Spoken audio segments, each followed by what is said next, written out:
Victoire de Sébastien Vettel devant Fernando Alonso et Mark Webber, tel est le résultat du Grand Prix d'Europe sur le circuit de Valencia 2011. Salut à tous, bienvenue dans ce nouveau numéro de Tomorrowline. Au sommaire, la FOTA et ses petites astuces pour les accords Concorde et des questions qui méritent des réponses. Bernie Ecclestone a dit c'est 50% et pas 1% de plus. Telles sont les répartitions des prochains accords Concorde 2013-2017. Sauf que la FOTA n'est pas tout à fait d'accord avec ce principe de Bernie Ecclestone. L'Argentie de la Formule 1 a fait depuis déjà quelques semaines des petites manœuvres autour du fameux moteur, comme vous l'avez vu pour 2014, le V6 1600 cm3 biturbo. Reste que Adam Parr a donné quelques petites indications il y a quelques jours. En effet, le patron de Williams a tout simplement indiqué que ça serait bien que la FOTA dispose des parts justement dans la Formule 1. Alors pas des parts significatives, pas un rachat complet, mais des parts entre 25 et 30%, c'est-à-dire à peu près, on va dire, une minorité de blocage. L'astuce, tout simplement obtenir plus d'argent, des droits. Si Bernie Ecclestone accepte de donner 50% des droits TV aux équipes, si ces équipes disposent de 25 à 30%, elles toucheront des dividendes automatiquement qu'elles se répartiront à hauteur égale, d'après ce qu'on peut comprendre. Résultat des courses, en plus de l'argent touché, entre 50 et 100 millions d'euros seront répartis auprès de toutes les équipes, ce qui permettra d'augmenter tout simplement la part des équipes au niveau des droits TV, d'une manière ou d'une autre. Résultat des courses, la FOTA n'est plus dans une logique de rachat complet des droits sportifs de la F1. Donc pour le moment, Exit, Exor et News Corp place à tout simplement la FOTA qui risque de se matérialiser comme une véritable entreprise d'ici les semaines qui viennent. Une question de McFan. Alors c'est McLaren fan visiblement, qui me pose une question à propos de justement du parc fermé pour avoir juste un éclaircissement. Vous vous êtes rendu compte tous qu'en fait la FIA a modifié ce principe de parc fermé puisque en fait on n'a plus le droit d'utiliser la cartographie, de modifier la cartographie moteur entre la qualification et la course, qui permettait en fait d'avoir des côtés extrêmes au niveau justement de l'EQ, qui est le système d'électronique commun. Alors que les choses soient claires à propos justement de ce fameux parc fermé, est-ce qu'on peut y faire, est-ce qu'on ne peut pas y faire? Et là c'est très intéressant.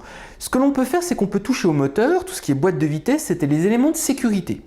Ça permet de tout vérifier, que ce soit le freinage, au niveau de la ceinture de sécurité, les sangles. Et donc tous les systèmes, on a le droit aussi de modifier, rajouter des petits adhésifs, etc. etc. Toutefois, autre modification doit être faite devant un délégué de la FIA. Mais là où c'est très intéressant, c'est que tout simplement, pour changer une pièce, il faut la permission du délégué de la FIA, donc c'est donc Charlie Whiting et ses acolytes. Reste que, il se trouve que l'EQ n'est absolument pas signalé. Par contre, le KERS est signalé à plusieurs reprises. On a le droit de modifier, décharger, etc. Donc ça, ce qui signifie, d'après ce qu'on peut comprendre, qu'en fait, Red Bull, ayant eu beaucoup de problèmes de KERS depuis le début de saison, souvenez-vous, ça déconne à peu près tout le temps, il se trouve que l'équipe, en fait autrichienne, est demandée à plusieurs reprises de modifier son KERS, et donc l'électronique du KERS, et donc la cartographie, ce qui au bout d'un moment, le manège risque effectivement a été visible, les autres équipes ont parfaitement compris ce qui se passait, il semblerait qu'une ou deux équipes fassent la même chose, donc à partir de là, la FIA a mis le holà, tout simplement, mais c'est une des raisons, ce n'est pas la raison principale, mais c'est une des raisons justement qui explique pourquoi il y a eu des modifications au niveau du parc fermé, pour la modification du cartographie moteur. Question de Samy, qui me pose à propos du KERS plus puissant en 2014. Alors il est vrai que le KERS en 2014, en tout cas c'est prévu, il ferait 160 chevaux, donc 2 fois plus puissant, et il serait beaucoup plus long dans le temps, c'est-à-dire qu'il serait disponible pendant 34 secondes.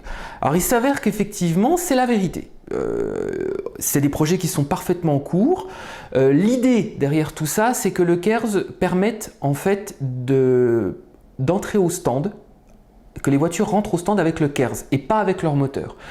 L'idée du KERS est d'obtenir un KERS de plus en plus puissant puisque l'objectif à terme, on annonce d'ici 2017 un KERS à presque 250 chevaux, donc on va y aller progressivement.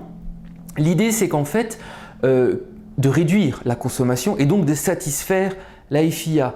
Sachez tout simplement une petite chose, c'est que le moteur V6 1600 cm3 annoncé pour 2014, qui doit être encore entériné le 30 juin, il semblerait que c'est aussi le règlement châssis qui va être repoussé en 2014. C'est en tout cas ce qu'a annoncé Charlie Whiting en off.